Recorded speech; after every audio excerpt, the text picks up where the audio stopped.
দু চোখে অনেক স্বপ্ন থাকে আমাদের মেয়েদের। ভাবতে থাকি জীবনে অনেক বড় হব, অনেক কিছু করব, আকাশ ছোঁবো একদিন। কিন্তু একদিন সমাজের নিয়মে আমাদের বিয়ে করতে হয়। আর অনেককেই তাদের নিজেদের স্বপ্নগুলোকে দুহাতে ভেঙে ফেলতে হয়। আবার নতুন করে স্বপ্ন দেখা শুরু করতে হয়, যে নিজে পারলাম না, তা সন্তানের মধ্যে দিয়ে বাস্তব করব। আবার অনেকে আরও একটা স্বপ্ন ভাঙার ভয়ে বিসর্জন দেয় নিজের শেষ ইচ্ছেটুকু। এই আধুনিক সমাজে দাঁড়িয়েও গড়পড়তা মেয়েদের জীবনটা অনেকটা একই ছকে বাঁধা। এমনই এক কাহিনী শোনাবো আজকে কবি শুভ দাশগুপ্তের লেখা রাগ দরবারি কবিতার মধ্যে দিয়ে।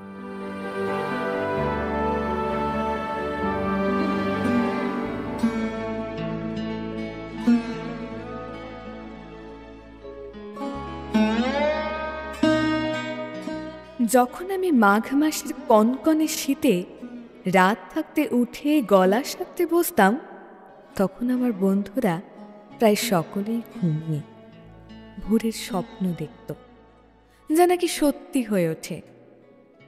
আমি তান সরগমের ওঠা পড়ায় বুঁদ হয়ে থাকতাম। তখন স্বপ্ন টপ্ন দেখা হতো না। কেবল দুপুরে টিফিনের সময় স্কুলের পাশেই বয়ে যাওয়া একলা নদীটার কাছে গিয়ে দাঁড়াতাম আর বলতাম, একদিন তোর মতো আমিও যাব, নানা দেশ, নানা মানুষ আর নানা অচেনার জগতে। দেখিস একদিন ঠিক যাব। পুজোর সময় বন্ধুরা দল বেঁধে ফুচকা খেত। ডাকলেও আমি সে দলে ভিড়িনি। গলার যত্ন। উঁচু ক্লাসে অনেকেই বই খাতার ভাঁজে যখন সিনেমার ছবি, তখন আমার ব্যাকরণ খাতার পেছনের মলাটে দরবারির নতুন তান লেখা। আমার গান আমার হাত ধরে নিয়ে যাচ্ছিল অন্য পথে। অনেক দূর থেকে দেখা যাচ্ছিল অন্য আকাশ, অন্য আলো, অন্য রং। কোণে দেখা এক অপূর্ব আলোর বিকেলে আমার বিয়ে হয়ে গেল। সানাই, রঙিন বেনারসি, রজনীগন্ধা। ফুলশয্যা রাতে বিসমিল্লাহ সাহেবের সানাই বাজছিল জয় জয়ন্তীর আগে।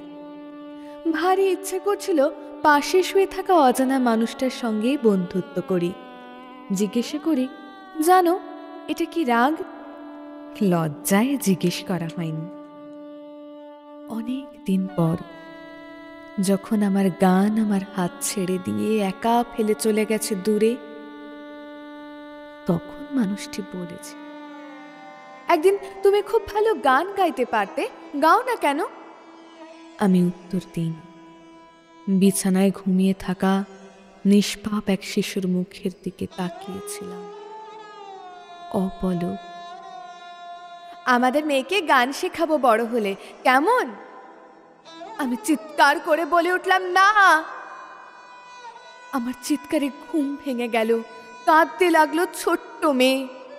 চিৎকারে অবাক হয়ে থমকে রইল আমার স্বামীর চোখ।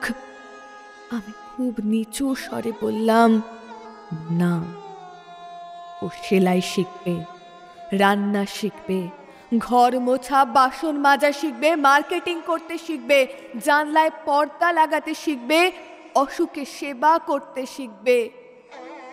না, গান শিখবে না। গান তো টেপ রেকর্ডারেই পাওয়া যাবে।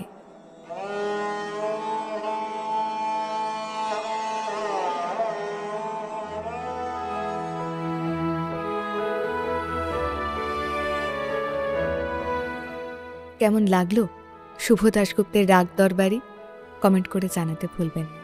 এবং যেটা প্রতিবার বলি, এবারেও বলি, ভালো লাগলে অবশ্যই নিজের প্রিয়জনদের মধ্যে শেয়ার করে নেবেন।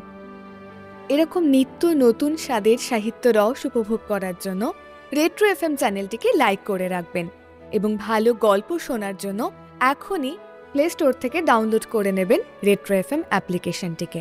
শুনতে থাকুন রেট্রো এফএম। ফিরে দেখা, মনে রাখা। ধন্যবাদ।